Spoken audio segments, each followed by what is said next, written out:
বাংলাদেশে বিনিয়োগে আগ্রহ দেখাচ্ছে যুক্তরাষ্ট্র। পাট, চামড়া, জাহাজ নির্মাণ ও আইটি খাত সহ বিভিন্ন ক্ষেত্রে রপ্তানি সক্ষমতা বাড়াতে বাংলাদেশের সঙ্গে কাজ করতে চায় দেশটি।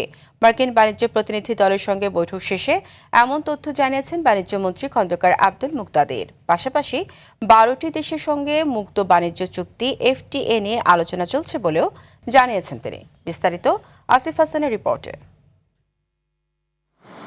বাণিজ্য ও বিনিয়োগে নতুন সম্ভাবনার দুয়ার খুলতে বাংলাদেশের সঙ্গে আলোচনায় যুক্তরাষ্ট্র।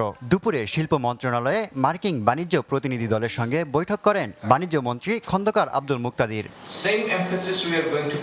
বৈঠকে বাংলাদেশের অর্থনীতিকে $1 ট্রিলিয়ন সক্ষমতায় নিতে সরকারের বিভিন্ন পরিকল্পনা তুলে ধরা হয়। পাশাপাশি আগামী দিনে পাট, চামড়া, জাহাজ নির্মাণ ও আইটি খাত সহ সম্ভাবনাময় বিভিন্ন সেক্টরে রপ্তানি বাড়ানোর পরিকল্পনাও তুলে ধরেন মন্ত্রী।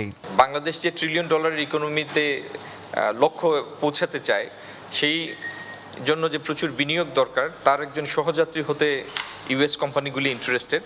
তারা ঠিক এনভায়রনমেন্টটা চান, সরকারের সহযোগিতা চান, এবং তাদেরকেও আমরা বার্তা দিয়েছি আমাদের পলিসিগুলি ইনভেস্টমেন্ট ফ্রেন্ডলি, বিজনেস ফ্রেন্ডলি।